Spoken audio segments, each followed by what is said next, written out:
మీ అందరికి తెలుసు పోలీస్ వృత్తిలో 100% పబ్లిక్తో సంబంధం ఉన్న వింగ్ వృత్తి traffic police management. So traffic police అనేది చాలా కీలకమైన భాగం పోలీస్లో. దాన్ని సాధారణంగా అంత ప్రాధాన్యత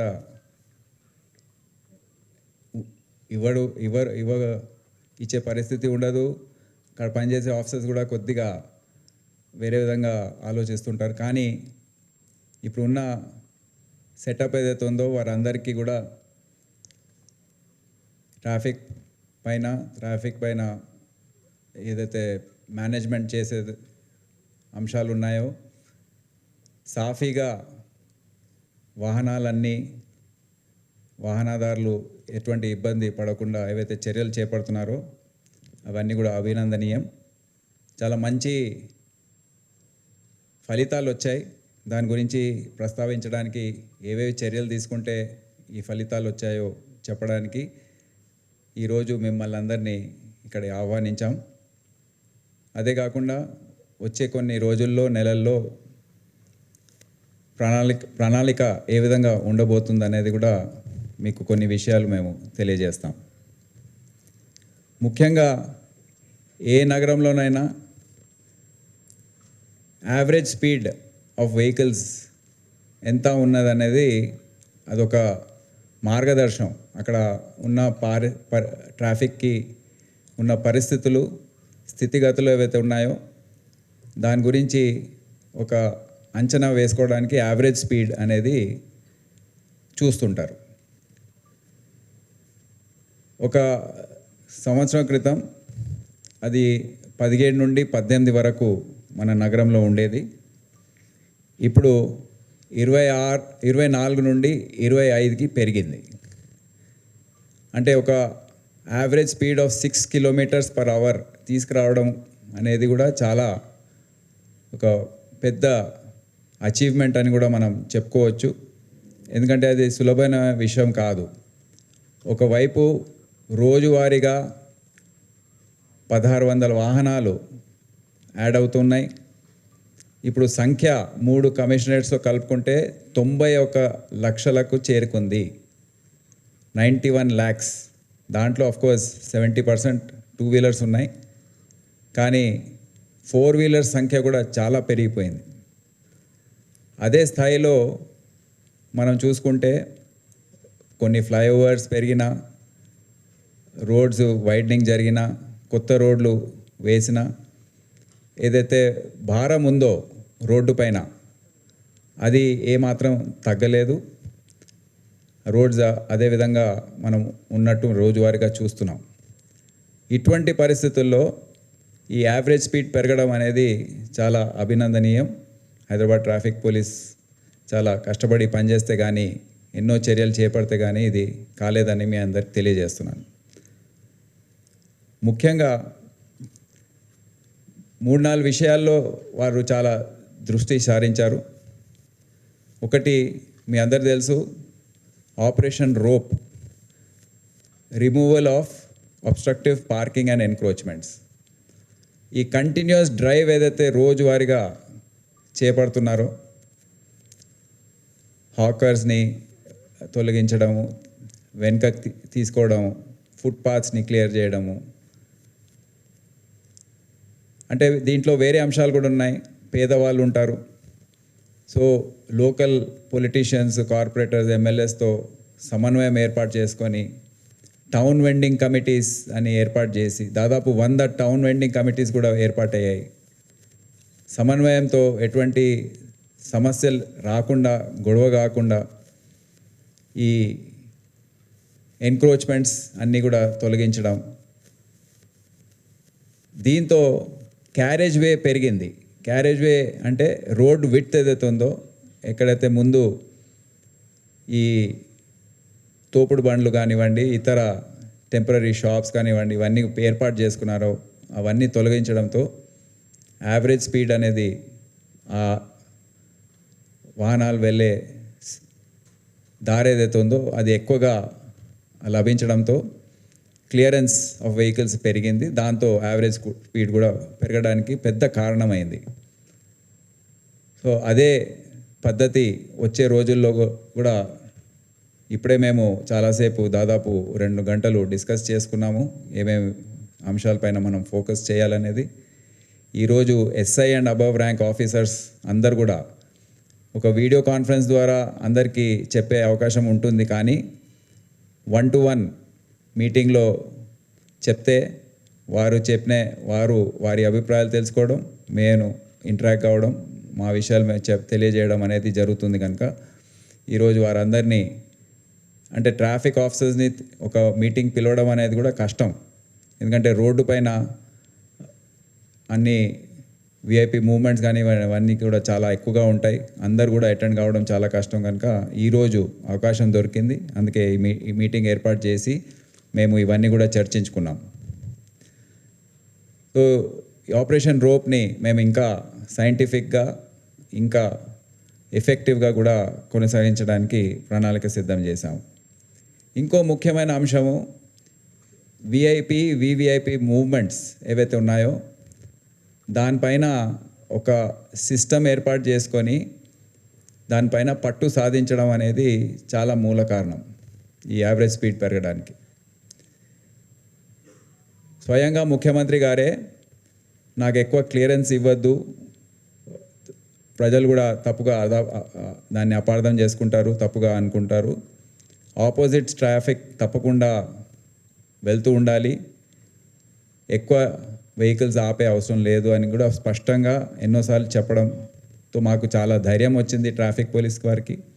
సో వారు దాని తర్వాత అదేవిధంగా ట్రాఫిక్ని నడిపించడం, ఇతర విఐపీస్ ఎవరైతే ఉన్నారో చీఫ్ జస్టిస్ కానివ్వండి, గవర్నర్ కానివ్వండి, వారి మూవ్మెంట్స్ కూడా బయట నుంచి వచ్చే విఐపీస్ కూడా వస్తుంటారు, వారి కోసం కూడా మేము ఒక పథకం ప్రకారం ఒక ప్రణాళికబద్ధంగా ఈ విఐపి మూవ్మెంట్స్ మేనేజ్ చేయడంతో దాదాపు సిగ్నల్స్ ఏవైతే మాన్యువల్ మోడ్లో నడిపేయవలసి వస్తుందో విఐపి మూవ్మెంట్ అప్పుడు అది తగ్గించి జస్ట్ 15%కి తగ్గించారు. అంటే 85% ఆఫ్ ద టైమ్ సిగ్నల్స్ ఇప్పుడు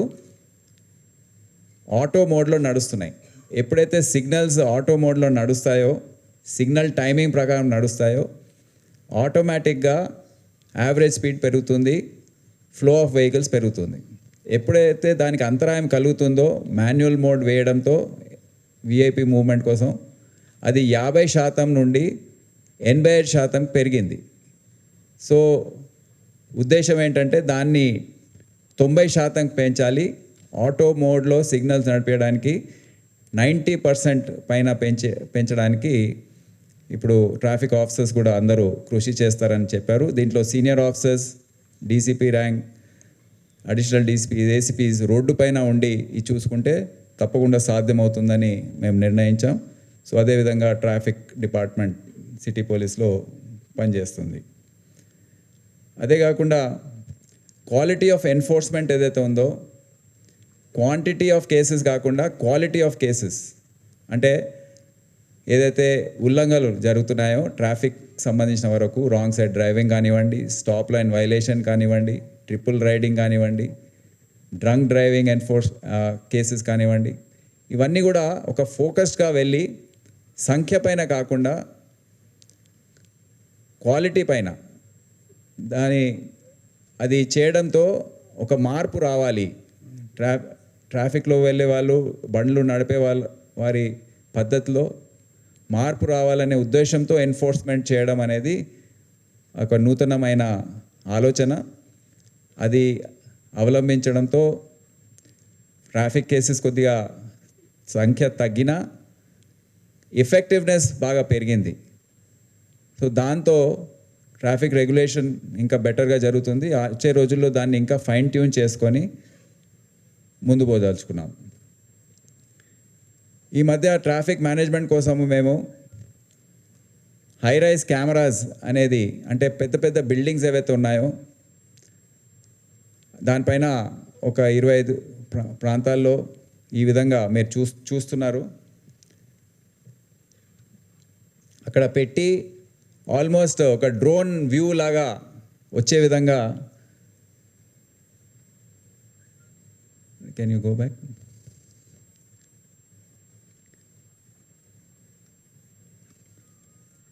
సో ఈ హై రైజ్ కెమెరాస్ ద్వారా మాకు ఈ bird's eye view of the traffic వస్తుంది. ఇది కొత్త ఆలోచన, కొత్త అంటే ఉన్న బిల్డింగ్స్నే వాడుకోవడం.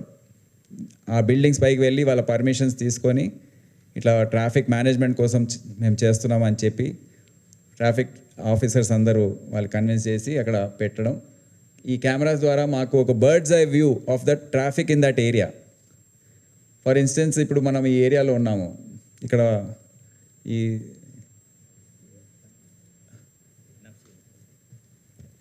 నాగార్జున జంక్షన్, ఈ విధంగా మనకు ఎక్కడైనా కంజెషన్ అవుతుందంటే దీని ద్వారా మాకు మా కంట్రోల్ రూమ్లో తెలిసిపోతుంది. ముందు ఈ ఐడియా రాకపోయేది, అన్లెస్ సెట్లో ఎవరైనా అరిచి చెప్పే వరకు కానీ లేకపోతే ఎవరైనా ఫోన్ చేసి చెప్పే వరకు కానీ మాకు తెలియకపోయేది. కానీ ఇప్పుడు ఈ హై రైజ్ బిల్డింగ్స్ పైన కెమెరాస్ పెట్టడంతో మాకు ఎక్కడన్నా కంజెషన్ ఉన్నది చూపించగలమా? సో ఈ విధంగా మాకు అక్కడ ట్రాఫిక్ బిల్డప్ అవుతుందని ముందే తెలియడంతో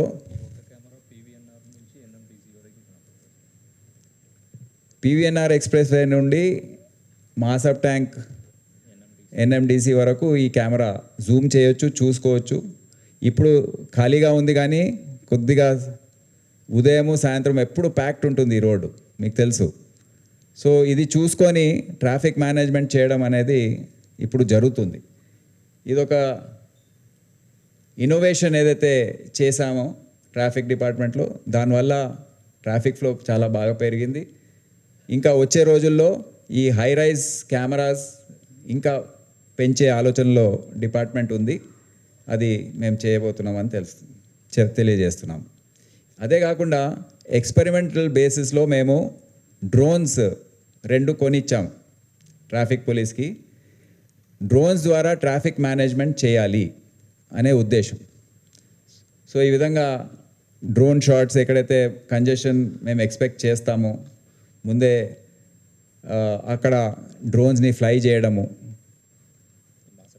ఇది మాసబ్ ట్యాంక్ ఫ్లైఓవర్, దాని కింద ఉన్న ట్రాఫిక్ ఇప్పుడైతే మధ్యాహ్నం పూట బాగానే సాఫీగా ఉంది, కొద్దిగా 4-5 అయితే ఇక్కడ కూడా కంజెషన్ బాగా పెరుగుతుంది. సో ఇటువంటి స్ట్రెచెస్లో ఎక్కడ ఎటువైపు నుంచి మనకు కంజెషన్ పెరుగుతుంది, మళ్ళీ దాన్ని బట్టి మనం ఏ విధంగా చర్యలు తీసుకోవాలి అనే 24 hours దీనిపైన వాచ్ పెట్టడంతో మాకు ఇన్ఫర్మేషన్ ఇప్పుడు అందుబాటులో ఉండడంతో we are able to take better decisions in traffic management. So ఈ విధంగా ఇన్ఫర్మేషన్ మన ముందు ఉండకపోయేది. సో ఈ విధంగా ఏరియల్ వ్యూస్ ఏదైతే మాకు లభిస్తున్నాయో ఈ ఖాజా మ్యాన్షన్ సైడ్ వెళ్ళే రోడ్డు, సో ఇక్కడ ఎక్కువ ఉన్నప్పుడు మళ్ళీ అటు సైడ్ నుంచి ఎంత ఉంది, రోడ్ నెంబర్ 12 దగ్గర ఎంత ఉంది, మళ్ళీ రోడ్ నెంబర్ 10 అటువైపు నుంచి వచ్చే ట్రాఫిక్ ఎంత ఉంది అని అంచనా వేసుకొని మళ్ళీ ఏదన్నా మాన్యువల్ వేసుకొని కంట్రోల్ చేయాలా అనేది డిసిషన్స్ ఇప్పుడు జంక్షన్ లెవెల్లో కాకుండా అక్కడ ఉన్న డెల్టా ఆఫీసర్ అంటే ఇన్స్పెక్టర్, ఏసీపీ అండ్ డీసీపీ వరకు ఎస్కలేట్ చేసే అవసరం ఉంది. డీసీపీ స్థాయిలోనే ఒక నిర్ణయం తీసుకోబడుతుంది, దీంట్లో మాన్యువల్ వేసుకొని నడిపియాలా వద్దా, లేకపోతే వేచి చూద్దామా. ఎందుకంటే 3 sides కంజెషన్ ఉన్నప్పుడు మాన్యువల్ వేసి కూడా లాభం లేదు. అందుకే ఆ నిర్ణయం ఏదైతే ఉందో ఈ వ్యూ అక్కడ ఉన్న జంక్షన్లో ఉన్న కానిస్టేబుల్ హోంగార్డ్కి ఉండదు. ఈ వ్యూ ఏదైతే ఉంటుందో అది కేవలం ఇక్కడ కంట్రోల్ రూమ్లో ఉంటుంది.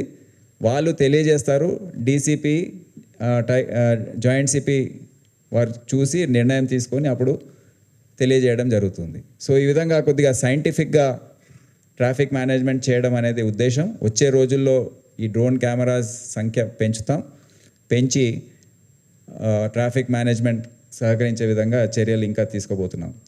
ఇక్కడే మాకు ITMS integrated traffic management system అనేది ఆల్రెడీ ఒక 100 కోట్ల విలువ గల ట్రాఫిక్ మేనేజ్మెంట్ సిస్టమ్ ఎల్ఎన్టీ వాళ్ళు ఏర్పాటు చేశారు. దాంట్లో ఉన్న ఫీచర్స్ ఏవైతే ఉన్నాయో చాలా ఉన్నాయి, కానీ దాన్ని మేము మ్యాక్సిమైజ్ ఇంతవరకు చేయలేకపోయాం. కానీ ఇప్పుడు గూగుల్ తో మేము సమన్వయం ఏర్పాటు చేసుకొని గూగుల్ చెందిన అధికారులు రిప్రజెంటేటివ్స్ ఇక్కడికి వచ్చారు. సో ముఖ్యమంత్రి గారు దీని గురించి ఆదేశాలు మాకు ఇచ్చారు. సో వారితో ఒక MOU లాగా మేము పెట్టుకొని వారి డేటా అనలిటిక్స్ సిస్టమ్స్ ఏవైతే ఉన్నాయో, గూగుల్ మ్యాప్స్ కానివ్వండి, వేరే చాలా సిస్టమ్స్ వాళ్ళ దగ్గర ఉన్నాయి, అవన్నీ కూడా మేము వాడుకొని వారు పూర్తి స్థాయిలో మాకు సహకరిస్తున్నారు. అనేక సిస్టమ్స్ని వారు ఎనేబుల్ చేసి మెల్లమెల్లగా వచ్చే రోజుల్లో ఈ ITMS సిస్టమ్ ఏదైతే ఆల్రెడీ మా దగ్గర ఉందో, అదే కాకుండా గూగుల్ సంబంధించిన ఫీచర్స్ ఏవైతే ఉన్నాయో అన్నీ కూడా ఓవర్లాప్ చేసి ఏ విధంగా సిగ్నల్ టైమింగ్స్ని ఇంకా పర్ఫెక్షన్ తీసుకురావడానికి, లేకపోతే కంజెషన్ స్టడీ చేయడానికి ఇంకా ఎక్కువ స్థాయిలో ఆస్కారం ఉంటుందని మీ అందరికి తెలియజేస్తున్నాను. ఇదే కాకుండా ట్రాఫిక్ మార్షల్స్ అనేది నిన్న మేము స్కూల్ మేనేజ్మెంట్ వాళ్ళ మీటింగ్లో చెప్పాము. ప్రతి స్కూల్ వాళ్ళు ఇది ఏర్పాటు చేసుకోవాలని. అదే కాకుండా ట్రాఫిక్ మార్షల్ సిస్టమ్ అనేది, ఎందుకంటే మా దగ్గర సిబ్బంది కొరత ఉంది, అన్ని జంక్షన్స్ కవర్ చేయడానికి ఆస్కారం లేదు, అన్ని ప్రాంతాలు కవర్ చేసుకోవడానికి ఆస్కారం లేదు. ఎందుకంటే చాలా హోటల్స్, ఎస్టాబ్లిష్మెంట్స్ రోడ్డు పైన, అక్కడ ముందున్న రోడ్డు పైన కంజెషన్ పెద్ద ఎత్తున జరుగుతుంది కనుక కన్సర్న్డ్ ఎస్టాబ్లిష్మెంట్ వాళ్ళతో మీటింగ్స్ ఏర్పాటు చేసి Hyderabad city security council traffic forum ఆధ్వర్యంలో ఈ ట్రాఫిక్, ఇప్పుడు అపోలో హాస్పిటల్ ఉంది ఉదాహరణకు, ఆ లేన్ బై లేన్లో బాగా హాస్పిటల్కి వచ్చే పేషెంట్స్ చాలామంది ఉంటారు, వాళ్ళ చుట్టాలు ఉంటారు. కానీ అక్కడ మేము మా ట్రాఫిక్ ఆఫీసర్స్ వేయడం అనేది అంత సాధ్యం కాకపోవచ్చు. అపోలో హాస్పిటల్ బాధ్యత అవుతుంది, వాళ్ళు ఒక 5-6 ఎంప్లాయ్ చేసుకొని మాకు హ్యాండ్ ఓవర్ చేస్తారు ట్రాఫిక్ ఫోరం ద్వారా. దాని తర్వాత మేము మా TTIస్లో వాళ్ళకి ట్రైనింగ్ ఇస్తాము, అక్కడ డిప్లాయ్ చేస్తాము. ఆ హాస్పిటల్కి సంబంధించిన ట్రాఫిక్ మేనేజ్మెంట్ వాళ్ళు చేపడతారు. సో వాళ్ళు కూడా కార్పొరేట్ సోషల్ రెస్పాన్సిబిలిటీలో భాగంగా ఈ ట్రాఫిక్ మార్షల్ స్కీమ్ అనేది హైదరాబాద్ సిటీ పోలీస్లో మేము పూర్తి స్థాయిలో ఇంట్రడ్యూస్ చేస్తున్నాం. అది కూడా మీకు తెలియజేస్తున్నామని ఈరోజు ఈ ప్రెస్ మీట్ ద్వారా మీకు దాని వివరాలు తెలియజేస్తున్నాం. అదే కాకుండా మీకు తెలుసు, ట్రాఫిక్ అసిస్టెంట్స్ అనేది మేము ఆల్రెడీ చేపట్టాము. ట్రాన్స్జెండర్స్ని ట్రాఫిక్ పోలీస్లో తీసుకోవడం అనేది ఒక రాష్ట్ర ప్రభుత్వం నిర్ణయం, ఒక చాలా విప్లవాత్మకమైన నిర్ణయం. అది ఎక్కడ కూడా దేశంలో ఎక్కడ కూడా జరగని విషయం. 6 నెలల తర్వాత వారి పర్ఫార్మెన్స్ చూసి అందరూ సంతోషిస్తున్నారు. అయితే వారికి కూడా ఒక జీవనోపాధి, ఒక దారి చూపించడానికి రాష్ట్ర ప్రభుత్వం ఆల్రెడీ మేము రికమెండ్ చేసి రాసాము. ఆ సంఖ్య పెంచడానికి ప్లస్ వేరే డిపార్ట్మెంట్స్లో కూడా అవకాశం ఇవ్వడానికి మా సైడ్ నుంచి రిపోర్ట్ వెళ్ళిపోయింది. సో వారిని కూడా మేము ట్రాఫిక్ పోలీస్లో ఇంటిగ్రేట్ చేయడానికి ఇంకా చర్యలు తీసుకుంటున్నామని తెలియజేస్తున్నాం. అదే కాకుండా ఆర్టీసీ బస్సెస్ సంబంధించిన విషయాలు, ఆర్టీసీ డిపోస్కి వెళ్ళి మా అధికారులు వచ్చే రోజుల్లో కొన్ని మీటింగ్స్ పెట్టి వారికి అవగాహన సదస్సులు పెట్టి బస్సెస్ అన్నీ కూడా బస్ బేస్లో వెళ్ళే విధంగా, ఎందుకంటే దానివల్ల ట్రాఫిక్ కంజెషన్ చాలా జరుగుతుంది. ఎవరైతే ప్యాసింజర్స్ ఉన్నారో వాళ్ళందరూ ఫుట్పాత్ పైన బస్ స్టాప్స్లో ఉండే విధంగా, బస్సెస్ అన్నీ బస్ బేస్లో వెళ్ళే విధంగా, అదేవిధంగా ఆటో డ్రైవర్స్తో సదస్సులు పెట్టుకొని వాళ్ళకు ఆటో పార్కింగ్ స్థలాలు ఐడెంటిఫై చేసి పార్కింగ్ బోర్డ్స్ పెట్టి వారికి కేటాయించడం, ఇవన్నీ వారితో సమన్వయం ఏర్పాటు చేసుకొని వెండర్స్తో సహా వీరితో కూడా మేము సంప్రదింపులు జరుపుతానని తెలియజేస్తున్నాం. వచ్చే మాన్సూన్ వర్షాలు వచ్చే అవకాశం ఉంది. సో దాని గురించి కూడా చర్చించుకున్నాం. వర్షాలు రాకముందే ఆఫీసర్స్ ఏ విధంగా వ్యవహరించాలి, ట్రాఫిక్ పోలీస్ ఆఫీసర్స్ ముందు జాగ్రత్త చర్యగా ముందు రోడ్డు పైకి వెళ్ళిపోవడం, ట్రాఫిక్ రెయిన్ కోట్స్ వేసుకోవడం, ఇవన్నీ కూడా వాళ్ళు షూస్ ఏవైతే ఉన్నాయో అవన్నీ కూడా పరికరాలు ఏవైతే ఉన్నాయో అన్నీ కూడా అందుబాటులో పెట్టుకొని జిహెచ్ఎంసి అధికారులతో, వాళ్ళ స్టాఫ్తో, ఎస్డిఆర్ఎఫ్తో, హైడ్రా సంబంధించిన అధికారులతో అందరితో వాట్సాప్ గ్రూప్స్ ఏర్పాటు చేసుకొని ముందే ఏదైతే వాటర్ లాగింగ్ పాయింట్స్ ఉన్నాయో అవన్నీ కూడా కవర్ చేసుకుంటూ ఎక్కడ హెవీ వాటర్ లాగింగ్ జరుగుతుందో అక్కడ కూడా ముందే డిప్లాయ్మెంట్ చేసుకొని ట్రాఫిక్ డైవర్షన్స్ ముందుగానే చేసుకొని ప్రజలకు ఎక్కువ ఇబ్బంది కలగకుండా చర్యలు తీసుకుంటామని నిర్ణయం తీసుకోవడం జరిగింది. సో ఈ విధంగా నైట్ ఆఖరి అంశం, నైట్ ఏదైతే బస్సెస్ ప్రైవేట్ బస్సెస్ న్యూసెన్స్ బాగా పెరిగిపోయింది. దానికి ఏ విధంగా రోడ్డు పైన అంతా కంజెషన్స్ బాగా చూస్తున్నాము. సో వారితో కూడా మేము సంప్రదింపులు జరిపి మీటింగ్స్ జరిపి ఏ విధంగా రెగ్యులేట్ చేయాలి, ఓఆర్ఆర్ పైన వెళ్తారా లేకపోతే ఇక్కడే వెళ్ళాలంటే ఎక్కడ దీన్ని తక్కువ కంజెషన్తో ఏ విధంగా చేపట్టాలనేది వారితో కూడా మేము మీటింగ్స్ ఏర్పాటు చేస్తున్నామని మీ అందరికి తెలియజేస్తున్నాను.